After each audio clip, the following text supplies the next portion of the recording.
Hi, I'm Eleni. Nice to meet you. Glad to see you here today. Thank you for having me. You're welcome. My pleasure. So, you've applied for this position at COMM Prep, and you want to be a teacher. So tell me, Eleni, what kind of experience do you have in teaching? Well, first of all, I've always been around children. I mean, I think it's always been my interest to be around them. I studied education in college. I graduated in '06. And I started off with teaching the after-school program, just dance and art, just something simple to be able to relate to them and learn how it would be like to be around them for 6-7 hours a day. And then eventually I went into the substitute program. So I don't have any real teaching experience, but I have been a substitute and after-school program teacher, and that's gone very well for me so far. Great. It really sounds like you enjoy working with kids. That's really something you like. So I know you don't have that much teaching experience, but what kind of teaching ambitions do you have, and what do you hope to accomplish with your job and being a teacher? Well, so far with the after-school program and the substituting, I really enjoyed the ability to be able to connect with each child. So as far as ambitions go, I'd really like to be able to figure out what the strength and weaknesses is for each child and see how I could connect and relate to each one so that they can do their best in my class, no matter what subject we're on. Definitely. So, as far as looking at individual students, do you believe every student can achieve the highest academic level? Do you think everybody can succeed in school? Oh, definitely. Some children, of course, have learning disabilities, others don't. I think that's when one-on-one comes in. You know, if the rest of the class is working on, classwork or group projects or taking a quiz, you can always take a student aside and work on them, with things that they're behind on. You can always give them, tips to take home, to work on, stuff like that. So I think that all these methods help them eventually achieve their highest level by the end of the year at least. Definitely sounds like you have a lot of ideas working with kids. We're really happy to hear that. How about as far as preferred teaching methods? You mentioned individualized teaching methods with kids with disabilities, but how about in general? What kind of teaching methods do you like? This is always kind of hard for me because I have so many different ideas, so I don't know exactly what to pick.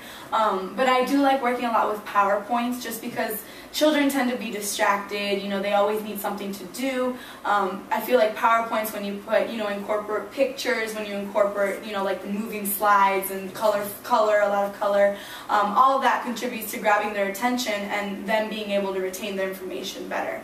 And I think that's my preferred teaching. And then of course hands-on things, so art, all that stuff where they can just fool around with color and objects and whatever they want.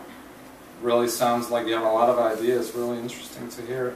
How about as far as strengths? We all have strengths and weaknesses. We don't like to emphasize on the weaknesses, but what do you see as your greatest strength in teaching? I think most importantly, the fact that I really have a high ability to communicate. I think that sometimes other individuals don't really know how to express when they're mad or when they're sad or when they're, all their emotions. They have a hard time communicating it with children. So I feel like I have the ability to be able to discipline them, but not to the point where they'll start crying or overreacting or taking revenge on my discipline on them. So I think I'm able to handle certain situations appropriately. It definitely, again, it sounds very interesting, your approaches, and I mean your strength, is really incredible. I mean, then again, I don't have that much teaching experience, so these are all ideas. I know. Still, you got to start somewhere, so. Yes, exactly. Can you, you say you don't have that much teaching experience. We'll look aside from that, but can you describe any accomplishments that you've done so far in teaching? You were mentioning dance class and stuff like that. Right. Well, I mean, as far as I can relate to the dance classes I've taken, a lot of them have gone on. I mean, actually, it's funny because a lot of them have come up to me and say, oh, too bad you're only teaching this semester. I really want to pursue dancing somewhere else because you've really helped me enjoy it. There's other children who have, when I taught when I was a substitute teacher for a teacher that was out for a couple months, they told me that they had been getting higher grades, and they had just felt like the way I was teaching it was easier for them to understand. So I think for me that's enough to say that I've contributed to their learning experience. Great. Sounds like you got a good track record so far. Really excited to hear that.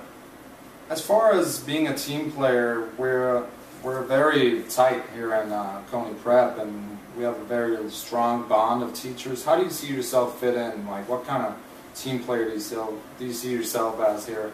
Well, as far as inside the classroom, I'm definitely a leader. But when it comes to other people, I like them to be the leaders because I like to hear what they have, what they have in store for the rest of the team. I definitely do contribute my own ideas, but as far as going as a group and trying to get a solution for things and new ideas and everything, I think that listening to other people is more important than talking, because that way you can learn more and then use what they do in their classroom to improve my classroom. Definitely. Really sounds good. Like, your ideas, we really emphasize on the team bond and that everybody can share ideas on teaching methods. So that's really good to hear. That's awesome. One of the things we really seek to do here at Coney Prep is we have a vision that we want to add 90 fifth graders every year for the next 3 years. Wow. So we were really looking for some ideas from teachers and some people with hands-on experience, and really want to get out to society and bring in more kids. How do you see yourself playing a role of this? Like, do you see yourself contributing to being able to get 90 new fifth graders every year? And if so, how do you see yourself doing that? Well, I definitely think that as a school we could do it. It's definitely not an individual. It's not an individual project. It would take the whole department and the whole school to contribute, if not maybe even the children. But I think first of all we can put ourselves out there as faculty and really promote the school. Not, we're not talking advertisements here. We're talking about, going out, talking to other schools about ourselves, just really accenting what we offer as a school, what makes us special, and even just talking to, going to maybe daycares or just going to different places where children are exposed and talk to the parents and let them know that we're there to help them, and we're there to really provide the best education that we can for their children. It really sounds great, because we're really looking for getting in a new teacher who can contribute and help us accomplish this vision that we have. And I'd like to. Great to hear. One of the last things here I want to ask you is just to have a scenario where if you have a student that repetitively comes late to class or doesn't do his homework, how would you approach this, as a teacher at Coney Prep, how would you approach this issue? Right.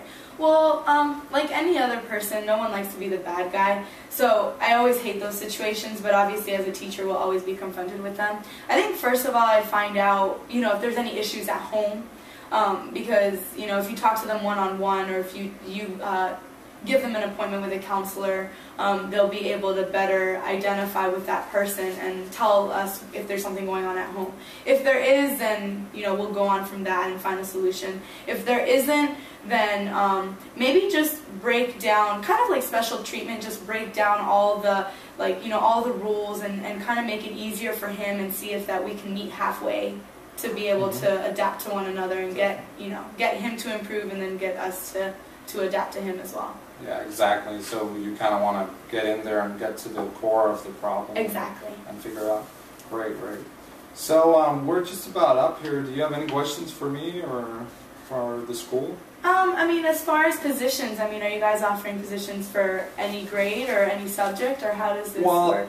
We have 5th, 6th, and 7th and 8th grade teacher positions open right now, and as far as you go, do you have any preferences, or do you? I actually like younger kids, so a 5th, 6th is what I prefer. But obviously anything that's available, I love teaching, so it doesn't really matter to me. Well, So, I put down that you emphasize on the younger kids, so we'll definitely, the fifth Okay. grade position is what you're going for, but would you be willing to take a seventh grade for that matter? oh, definitely, definitely. I mean, that's just my preference, Good. but I mean, Good to whatever hear. it is. Good to hear. Good to I mean, those ages are